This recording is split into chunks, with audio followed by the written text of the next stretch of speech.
architecture, spectacle vivant, art visuel, audiovisuel et édition, autant de secteurs qui sont représentés ici au Forum Entreprendre dans la culture de la région Grand Est à Nancy. Et on poursuit les discussions à travers ces nombreux ateliers qui se déroulent toute la journée ici à la Cité des Congrès. J'ai le plaisir d'accueillir avec moi deux entrepreneurs culturels et on va parler secteur de l'édition et puis innovation dans le secteur de l'édition. Avec moi Marie Marchal, coordinatrice éditoriale de l'Autre Salon et puis également fondatrice d'un événement qui s'appelle Hors Concours, on va y revenir en détail, et également Philippe Schweyer, vous êtes fondateur de Mediapop. Bonjour à vous. Bonjour. Bonjour.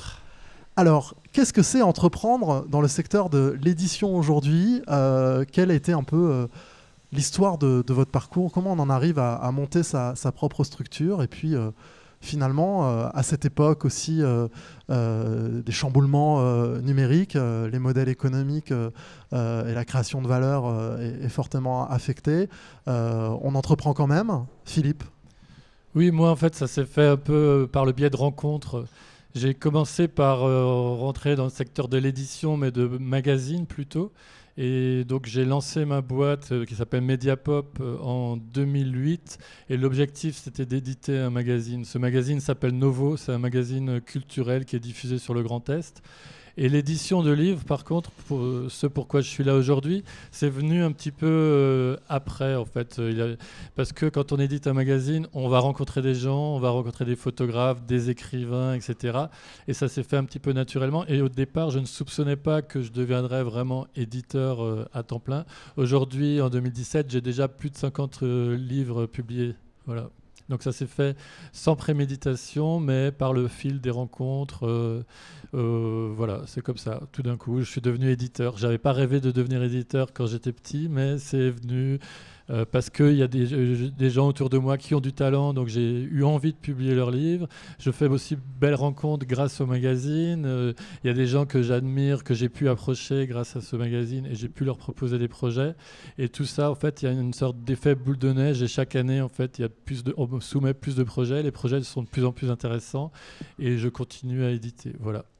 Marie Marchal, c'est le même constat pour vous ? Qu'est-ce qui fait qu'on monte un projet dans l'édition aujourd'hui ? Alors c'est également une affaire de rencontre. C'est comme ça que j'ai rencontré Philippe et j'ai pu m'intéresser à l'édition indépendante.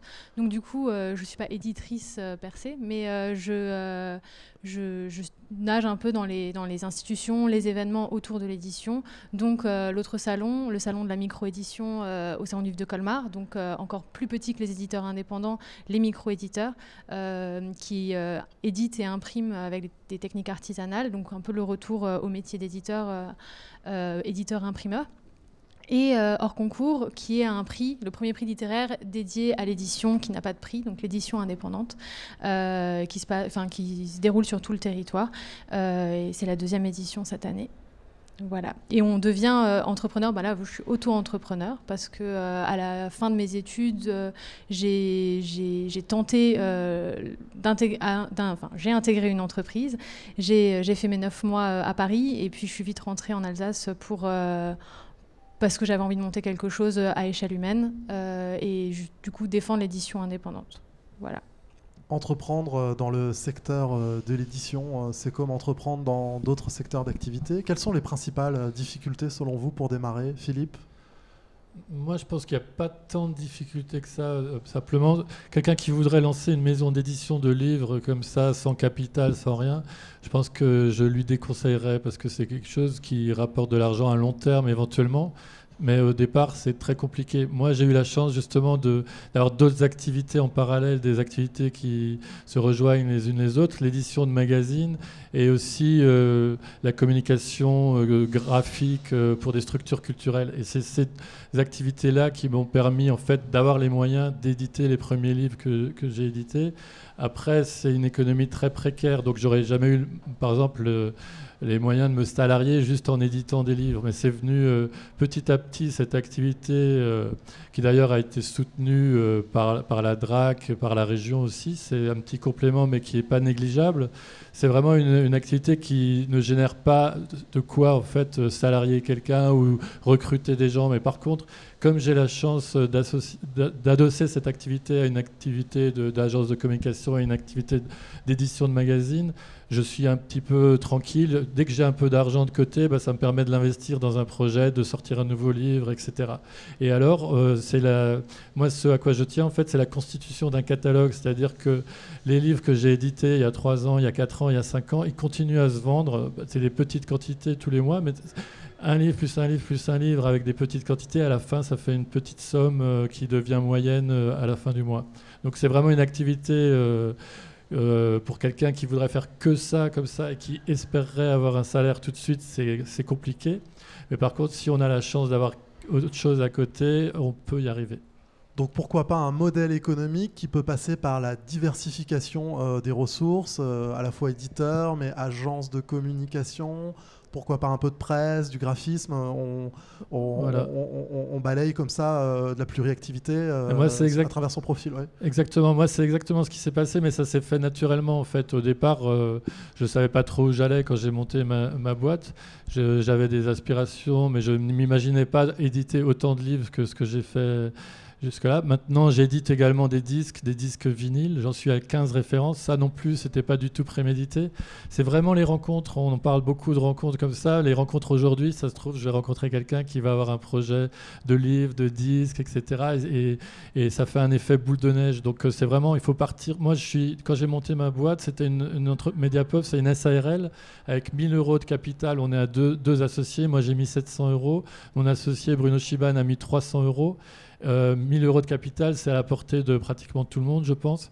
J'ai un bureau en colocation avec des artistes à Mulhouse, donc qui me coûte 120 ou 130 € par mois. J'ai pas de secrétaire en mini-jupe, j'ai pas de voiture de luxe. Enfin, j'ai rien du tout. Tout l'argent que je génère avec mes différentes activités, en fait, il repart dans les projets d'édition, dans les projets de livres, dans les projets de magazines. Et petit à petit, en ayant cette économie un petit peu de bout de chandelle, on arrive à faire des choses. Marie Marchal, quel est le modèle économique de vos projets? Oui, tout à fait. Alors, donc, je suis auto-entrepreneur. Je travaille aussi en freelance pour des éditeurs. Je fais des corrections, des relectures, des propositions de réécriture et des réécritures. Donc, l'idée, c'est vraiment de connaître les acteurs, d'interagir avec eux sur différents projets à différentes échelles. Et du coup, on crée une espèce de communauté. On entend qu'il y en a un qui a besoin d'un travail de correction d'un côté. D'un autre côté, on va organiser des rencontres, essayer de les mettre en valeur, et voilà, donc ça se construit comme ça par effet de boule de neige. Moi, je suis au tout début, l'auto-entreprise, ça fait 2 ans que je l'ai montée.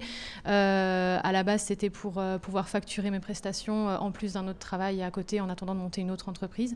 Et là, j'essaye de m'y consacrer à plein temps, mais j'ai quand même une activité alimentaire sur le côté pour pouvoir sortir tous les mois quand même de quoi payer mon loyer. Donc pour l'instant, le modèle n'est pas encore super stable, mais je me laisse 1 an et demi pour réussir à pérenniser tout ça.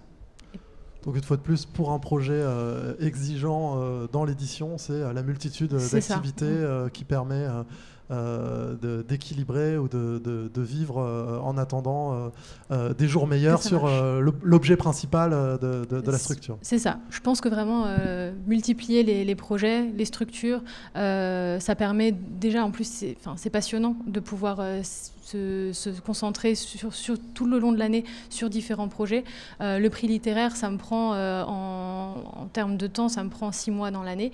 C'est fascinant, c'est super intéressant, c'est génial de pouvoir se mettre à fond dans un projet. Et après, il y a le salon, après, il y a des petits événements comme ça. Et du coup, on touche à plein de choses. Et c'est vraiment plus valorisant, en fait, que de rester de 8h à 17h dans un bureau à faire exactement la même chose toute la journée. Il y a eu une table ronde sur l'entrepreneuriat dans le secteur de l'édition, ici, dans le cadre du Forum Entreprendre dans la culture. Qu'est-ce que vous retenez de cette table ronde? Est-ce que vous sentez dans l'audience un désir d'entreprendre? Déjà un écosystème d'éditeurs qui se fédère ici dans la région Grand Est ou d'ailleurs? La fédération, je ne sais pas trop. De la table ronde, il y a quelque chose qui est sorti, c'est que l'éditeur est un loup solitaire qui fait énormément de choses tout seul. Enfin, il est pluridisciplinaire, il est transversal dans son activité. Et si beaucoup échangent lors de différents événements, comme c'était l'occasion aujourd'hui, ou se retrouvent sur les salons, il y a quand même quelque chose de l'ordre de la singularité. Ils ont l'impression de faire chacun un métier différent selon le type de livre qu'ils publient ou comment ils publient. Et donc, du coup, c'est vrai que la fédération est assez difficile. Il y a des associations qui existent, mais je ne sais pas si aujourd'hui elles sont très performantes, mais aujourd'hui, l'utilité est encore à prouver peut-être. Philippe Schweyer, peut-être une réaction? Ouais, je rejoins complètement Marie là-dessus. En fait, chaque éditeur est surbooké. On n'a pas de temps d'aller à l'autre bout de la région pour se retrouver, pour passer des heures à discuter. Mais par contre, effectivement, les salons peuvent être des lieux. Moi, j'aime beaucoup les salons pour ça.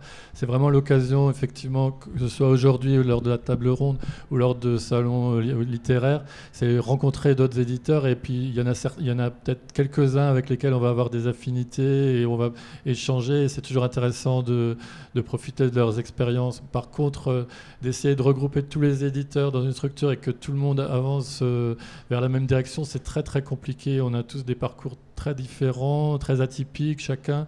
On édite des livres qui n'ont rien à voir les uns avec les autres. Enfin, c'est difficile. Avez-vous été accompagné pour démarrer ou développer votre projet par des dispositifs d'accompagnement régionaux ? Alors moi, je n'ai pas eu d'accompagnement, mais la DRAC m'aide sur l'autre salon, par exemple. Donc, et puis, le hors concours à Paris bénéficie de l'aide du CNL, de la région Île-de-France et pas mal d'acteurs culturels institutionnels. Mais l'accompagnement vers la création, non, c'est plus une dynamique personnelle qui va allumer la poudre, et après on va fédérer des aides et des soutiens par la suite, par les gens qu'on a réussi à convaincre. Moi, c'est pareil. En fait, il n'y a pas eu d'accompagnement. Les choses se sont faites progressivement, presque naturellement. Par contre, j'ai été très surpris. J'ai commencé à éditer des livres et je n'avais pas du tout l'idée de demander d'aide, quelle qu'elle soit. Et un jour, il y a quelqu'un de la DRAC qui m'a vu et qui m'a dit « Mais il faut absolument demander, c'est bien ce que tu fais, etc. On peut t'aider. » Donc, j'ai commencé effectivement à remplir des dossiers comme ce que font beaucoup de gens, et j'ai été aidé et je suis aidé chaque année, accompagné, etc. Et c'est ce qui va me permettre d'éditer chaque année 2 ou 3 livres de plus que ce que j'aurais pu faire autrement. Donc c'est tout à fait positif. Bien voilà, 2 beaux exemples d'entrepreneuriat culturel. En plus, entreprendre effectivement de manière individuelle, c'est ce qu'on appelle aussi par ailleurs des microstructures. Et c'est ça aussi qui fait le dynamisme d'un secteur d'activité, une multitude de microstructures. Merci beaucoup Philippe Schweyer. Je rappelle que vous êtes fondateur de Mediapop, et Marie Marchal, vous êtes coordinatrice éditoriale de l'autre salon, et puis également le projet hors concours. Et puis vous avez amené d'ailleurs sur la table un certain nombre d'ouvrages qui sont le fruit de votre entreprise. Voilà, j'ai apporté mes derniers best-sellers. Eh bien, bravo pour cette collection et pour ce démarrage d'activité. On se retrouve dans quelques minutes avec d'autres interventions sur l'entrepreneuriat culturel, sur le forum Entrepreneuriat Culture en région Grand Est, pour accompagner les acteurs dans le développement de leur structure et la création d'activités. Merci. Merci beaucoup. Merci beaucoup.